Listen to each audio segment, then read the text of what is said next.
Est-ce que tu serais capable d'avoir des rapports intimes avec un ami de ton mari si cela pouvait le sortir de prison?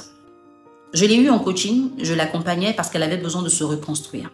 Elle dit qu'elle était chez elle un jour et son mari l'appelle et lui dit « J'ai eu un problème, si dans 3 jours je n'ai pas 5 millions, je vais être déférée. » Vous savez, toutes les femmes amoureuses, quand elles entendent ça, elles sont brisées. Il y a d'abord la panique, on ne sait pas qui voir, on imagine déjà l'état de son mari derrière les barreaux. Il y a beaucoup de pression qu'on vit. Alors, le premier réflexe qu'elle a, elle dit qu'elle appelle ses parents. Elle explique la situation à ses parents, mais bon, elle ne vient pas d'une famille nantie. Donc, ils ont pu réunir le même jour la somme de 600 000 francs. Il manquait 4 400 000. Elle va voir son mari au commissariat et lui dit « J'ai pu avoir que 600 000 francs ». Son mari lui dit « Ok, appelle mon ami ». C'est quelqu'un avec qui il a étudié à l'étranger. Ils n'ont pas vraiment de contact, mais c'est quelqu'un qui a beaucoup d'argent. Donc, il lui donne le numéro et lui dit « Appelle-le de ma part, explique-lui la situation. S'il peut faire quelque chose, il le fera ». La femme appelle le monsieur. J'appelle de la part de temps, voilà, est-ce que je peux vous rencontrer? Il a un problème. Il ne fait pas de complications, il lui donne rendez-vous. Elle reçoit la localisation, elle va, elle se retrouve dans une résidence meublée. À un moment, elle s'est dit, bon, peut-être qu'il est de passage et que c'est là qu'il loge. Il ne veut pas me recevoir au bureau, peut-être parce que c'est un peu intime. Donc, ça ne la dérange pas plus que ça. Elle dit qu'elle rentre dans la chambre, le monsieur est sur le lit en peignoir, un peu comme celui que je porte. Ah oui, il est tellement beau. Il vient de chez Exclusive, d'accord? C'est un peignoir qui est fait en pagne, avec des sandales en pagne et puis une trousse de toilette. En tout cas, c'est tout un package. Vous savez, quand je suis en tournage pour mon émission, il me faut des accessoires qui me mettent à l'aise. Et celui-là, franchement, il met vraiment à l'aise. Donc, monsieur est couché dans le lit, il a un peignoir, il est en train de fumer son cigare, il boit du champagne. Et puis, lui dit, vas-y, explique-moi. Donc, elle sent qu'il n'est pas très intéressé par la situation. Il n'est pas alarmé, il n'est pas triste. Elle lui dit, écoute, ton ami, il est arrêté, il a besoin de tel montant. Avant 3 jours, j'ai pu réunir 600 000 francs. Il m'a dit de t'appeler parce que, voilà, il n'y a personne qui peut nous aider. Le monsieur lui dit, sans discuter, je te fais un chèque, tu vas retirer cet argent. Mais est-ce que ton mari t'a parlé de moi? Elle dit non, il m'a juste dit que vous avez étudié ensemble et que toi, tu vis à l'étranger ou que tu es allé à l'étranger. Monsieur lui dit, d'accord. Moi, je ne peux pas rendre service comme ça à quelqu'un, sans rien avoir en retour. Ton mari n'aura pas l'argent pour me rembourser. Parce que s'il a déjà un problème et qu'il ne peut pas se sortir de là, c'est qu'il n'a pas d'argent. Si tu veux l'aider, tu sais ce que tu as à faire, je te remets le chèque. Et puis, tout va bien. La femme, elle a compris le message. Mais elle a fait comme si elle n'a pas compris. Parce qu'elle ne voulait pas admettre que c'était possible.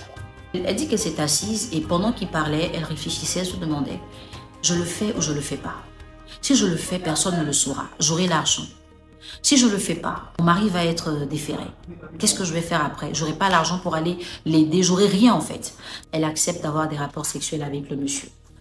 Quand elle finit, il lui remet le chèque et il lui remet la somme de 50 000 francs pour son déplacement.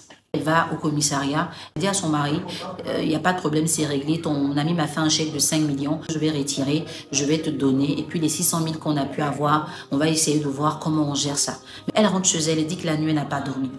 Elle a pleuré jusqu'au matin, elle se sentait sale. Elle ne pouvait pas le dire à son mari, elle ne pouvait pas parler à quelqu'un.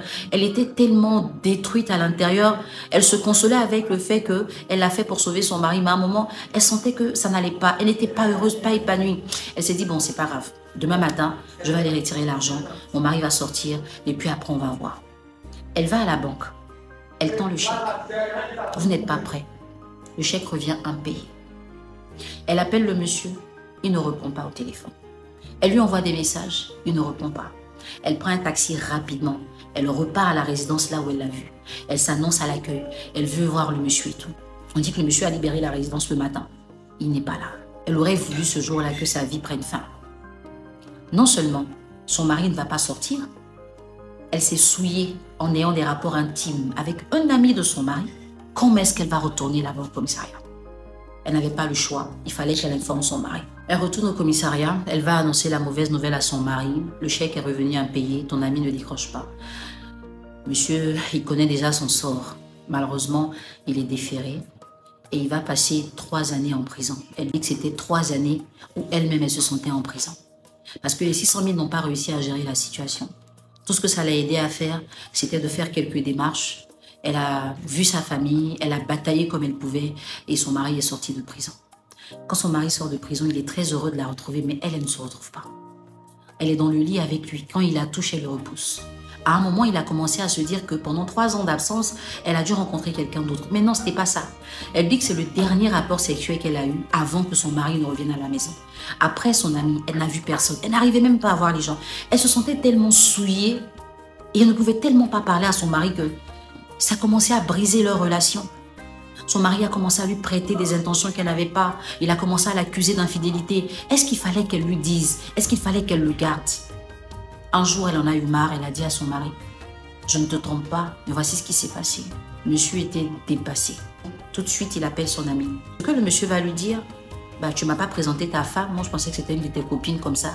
Comme au lycée, on avait l'habitude de faire ce genre de choses. J'ai pensé que c'était une de tes go qui était venue me voir. Donc, je me suis dit, c'est pas grave. De toute façon, tu ne vas rien faire de bon avec elle. Voici l'argument que l'ami a donné pour avoir proposé à la femme de coucher avec lui. Le seul soulagement qu'il a eu, c'est que sa femme ne le trompait pas. Mais il s'est senti aussi blessé parce que c'est à cause de lui que c'est arrivé. Au départ, il lui en a voulu. Ah, mais pourquoi tu l'as fait? Il t'avait pas encore donné l'argent. L'argent n'était pas liquide et tout ça. C'était de la colère. Elle aussi, elle ne comprenait pas pourquoi son mari se retourne contre elle alors qu'elle l'a fait pour lui. Donc, à un moment, leur couple ne tenait plus. Ils n'arrivaient pas à expliquer à qui que ce soit. À l'église, en famille, personne ne savait. Ils étaient vraiment coincés. Son mari est dans la chambre, elle va au salon. Quand il est au salon, il vient dans la chambre. À un moment, elle n'arrivait même plus à regarder son mari dans les yeux. Elle dit qu'elle a vécu un enfer. Ce qui l'a sauvée, c'est une affectation. À l'intérieur du pays, elle est allée travailler. Et c'est pendant qu'elle était là-bas, elle a rencontré de nouvelles personnes, que quelqu'un lui a parlé de moi. Elle a dit, bon, c'est peut-être un psychologue que je dois voir. Mais bon, en regardant mes vidéos, elle a bien apprécié ce que je faisais. Elle a pris contact avec moi. Elle m'a expliqué la situation. Et on a travaillé pendant de longs mois. Je ne vous le cache pas, parce que c'était très difficile. Il fallait l'aider à se déculpabiliser.